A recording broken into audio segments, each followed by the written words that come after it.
Assalamualaikum warahmatullahi wabarakatuh. Bagaimana nih kabarnya anak-anak Miss Iir SD Darul Ulum kelas 1? Jawabannya Alhamdulillah, kami semua pemimpin masa depan berprestasi, berakhlakul karimah, dan cinta lingkungan. Allahu Akbar. Masya Allah. Semoga anak-anak sekalian selalu dalam lindungan Allah Subhanahu wa Ta'ala ya. Amin. Nah, hari ini anak-anak belajar lagi tentang TIK. Anak-anak masih ingat belum pelajaran TIK yang kemarin?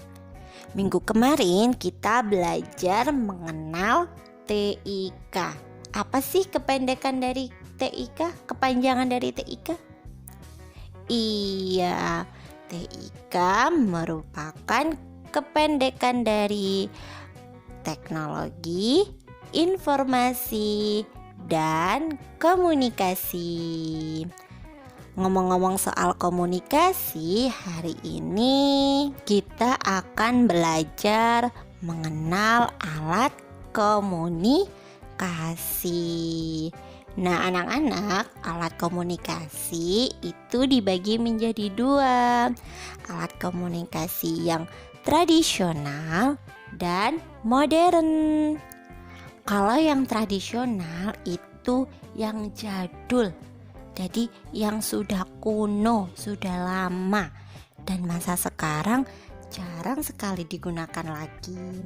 Tapi kalau yang alat komunikasi yang modern itu yang canggih, yang terbaru, yang sering kita gunakan di era sekarang. Nah, mari kita sekarang melihat apa saja sih alat komunikasi tradisional dan yang modern. Anak-anak sudah siap? Mari kita belajar bersama-sama. Jangan lupa dicatat ya. Alat komunikasi tradisional atau alat komunikasi yang sudah tua, ini ada apa aja ya? Mari kita lihat. Yang pertama ada kentongan. Anak-anak sudah tahu apa itu kentongan? Seperti gambar berikut. Ya, kentongan biasanya digunakan untuk membangunkan orang sahur ketika Ramadan. Ya, selain itu orang zaman dahulu apabila ada bencana atau musibah, nah itu biasanya kentongannya dibunyikan dengan cara dipukul tek tek tek tek tek gitu, supaya orang-orang segera bisa menyelamatkan diri. Selanjutnya di sini ada beduk anak-anak.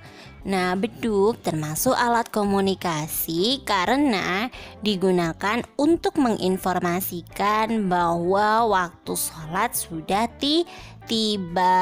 Iya, biasanya beduk ini dibunyikan dengan cara dipukul sebelum azan dikumandangkan. Seperti itu. Selanjutnya di sini ada lonceng. Gambar ini yaitu gambar lonceng anak-anak. Biasanya lonceng zaman dahulu terdapat di depan rumah, di depan pintu rumah.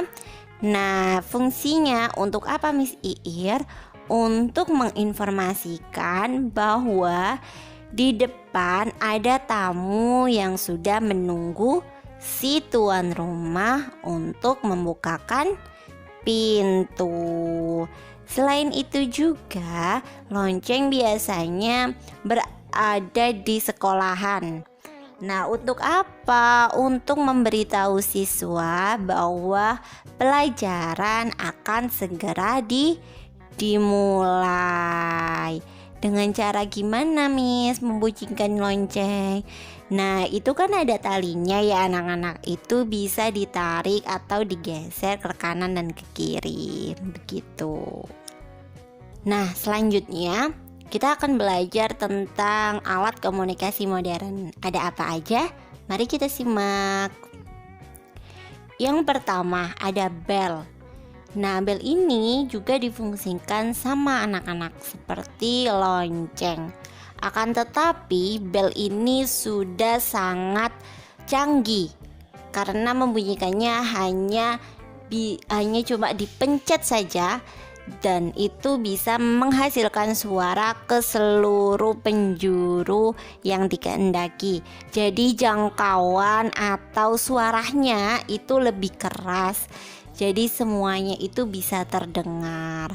Kalau yang lonceng tadi suaranya terbatas, kalau bel ini suaranya lebih keras. Selanjutnya di sini ada komputer. Kenapa Miss, komputer kok termasuk alat komunikasi? Iya anak-anak, karena dengan komputer kita bisa mengirimkan email. Email itu apa Miss? Email itu seperti SMS. Jadi kita bisa mengirimkan pesan kepada sanak saudara, teman, atau orang lain yang berada jauh dari kita. Jadi seperti layaknya kita mengirimkan sebuah SMS melalui email. Seperti itu ya. Nah anak-anak, kemudian yang ini laptop. Laptop ini fungsinya sama seperti komputer untuk mengirim email. Bedanya laptop lebih praktis dan bisa dibawa kemana-mana. Jadi bisa dimasukkan di tas, kalau komputer tidak bisa. Alat komunikasi selanjutnya yakni radio. Radio berfungsi untuk kita mendapatkan informasi atau berita dari penjuru negeri, bahkan bisa juga dari penjuru dunia. Seperti itu ya. Selanjutnya anak-anak ada televisi. Televisi fungsinya sama seperti radio untuk kita mendapatkan informasi berita. Akan tetapi kalau di radio kita hanya bisa mendengar saja berita yang ada. Akan tetapi kalau di televisi kita bisa mendengar dan juga bisa melihatnya. Setelah itu ada telepon. Kalau telepon seperti yang Bu Ir tampilkan ini, yaitu namanya telepon kabel. Biasanya digunakan di rumah, kemudian di kantor-kantor. Nah, fungsinya ya untuk menelpon, untuk menghubungi orang atau teman, kerabat yang berada jauh dari kita. Selanjutnya di sini ada HP, anak-anak, handphone. Sama, digunakan juga untuk menelpon. Akan tetapi HP juga bisa digunakan untuk mengirimkan pesan. Jadi kita bisa SMS juga untuk mengirimkan sebuah informasi kepada orang yang jauh dari kita keberadaannya. Nah, itu dia tadi anak-anak, macam-macam dari alat komunikasi baik yang tradisional maupun yang modern. Bisa difahami? Apabila ada pertanyaan nanti bisa chat Miss Iir ya. Nah, untuk tugasnya anak-anak kerjakan halaman 14 sampai 16 yang A, B, dan C saja. Nah, anak-anak jangan lupa absen ya di kolom komentar. Kalian bisa sebutkan nama dan juga kelas kalian. Terima kasih. Wassalamualaikum warahmatullahi wabarakatuh. Keep spirit.